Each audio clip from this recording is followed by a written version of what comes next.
在雪中悍刀行当中，徐凤年击败王仙芝，成为新的天下第一后，已经是大宗师的他，也收了几位弟子传承自己的武道。那么这些弟子的天赋和实力怎么样呢？第一位于地龙，于地龙是徐凤年的大弟子，也是徐凤年的弟子当中天赋最高、实力最强的一个。当时徐凤年和王仙芝大战，王仙芝心态崩了之后，自愿消散，留给江湖3份机缘。这3份机缘当中的1份就被离2人战斗不远处的牧羊童于地龙给得到了。于是徐凤年便将他收为弟子，也是第一个徒弟。获得王仙芝机缘的于地龙，在修炼方面不用徐凤年操心，只要此子的性格上没有太大的偏差就行了。他崛起是迟早的事儿。成为弟子后，于地龙便跟着徐凤年历练，遇见了卖炭妞，收下了他的陆地朝仙图。就是这一次，徐凤年告诉于地龙，以后行走江湖，遇上这些高高在上的仙子，见一个打一个，要打得他们哭着跑回家。于地龙将徐凤年这句话无心的记在了心里。后世他无敌于江湖的那几百年的时间里，没有一个人敢称仙子。作为牧羊童的于地龙，继承了王仙芝的气运后，便进入了北凉边军去历练，打仗打上了瘾。在短短几年的时间里，就靠着实打实的军功，一步步的当上了骑军校尉，甚至直言自己要等打穿了草原才退伍卸甲。如果一直这样发展的话，于地龙绝对会成长为大将军和统帅级的人物。这样发展其实也算不错，至少在性格上是正常的。于地龙跟随徐凤年最久，陪伴着这个师傅走过了很多的地方。和他最亲的是裴南伟，北凉人尽皆知的徐凤年扶墙而出的典故就是于地龙传出来的。为此，于地龙还被徐凤年暴打了一顿。在老一辈江湖宗师相继去世后，新一代的江湖陆地蛟龙于地龙和当年的王仙芝一样，凭借一双拳头便打败天下所有豪杰，登上这天下第一的位置。唯一能和他抗衡的，只有一个苟有方。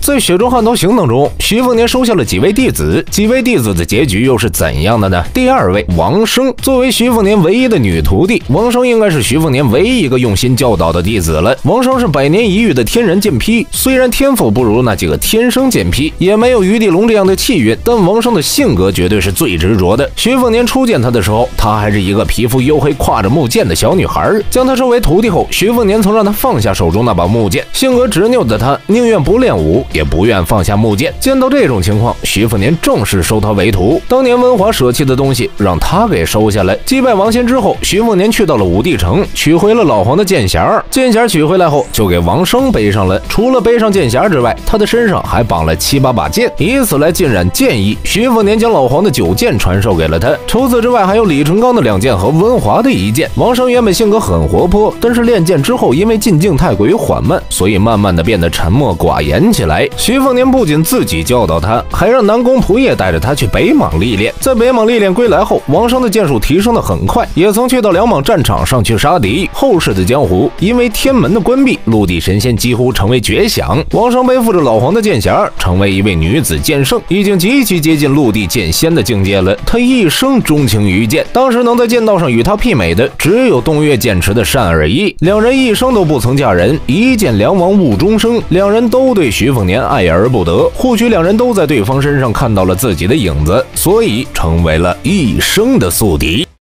在雪中悍刀行当中，徐凤年击败王仙芝，成为新的天下第一后，已经是大宗师的他，也收了几位弟子传承自己的武道。那么这些弟子的天赋和实力怎么样呢？第3位吕云长，徐凤年和王仙芝那一战结束后，成为新武帝的徐凤年去到武帝城取老黄留在城头上的剑匣。除此之外，城墙上400多把兵器也被他一并带走。当时的吕云长就被一把大刀认可了。看着徐凤年无敌的气势，吕云长死皮赖脸的又跟着徐凤年混，于是就这样成为了徐凤年的徒弟。吕云长是徐凤年3个徒弟当中天赋最差的一个，实力不强，但是野心却很大。两莽大战后，吕云长去到武帝城，想要成为第2个王仙芝，结果被人狠狠教训了一顿。教训他的人和他一样练刀，名叫陶满武。吕云长喜欢练刀，徐凤年便将自己的刀法和顾剑堂的方寸雷传授给了他。虽然平时吊儿郎当，但是他对练刀十分的痴迷，又在鱼龙帮当中历练了一段时间，后又去大雪龙旗和边境参加战争，实力已经很强了。未来的黎阳江湖用刀第一人就是吕云长，只可惜这家伙每次比试都输给陶满武，相比自己的师兄师姐，最悲催的就是他了。好了，今天的内容到这里就结束了，欢迎在留言板讨论。最后走之前不要忘记关注乐风啊。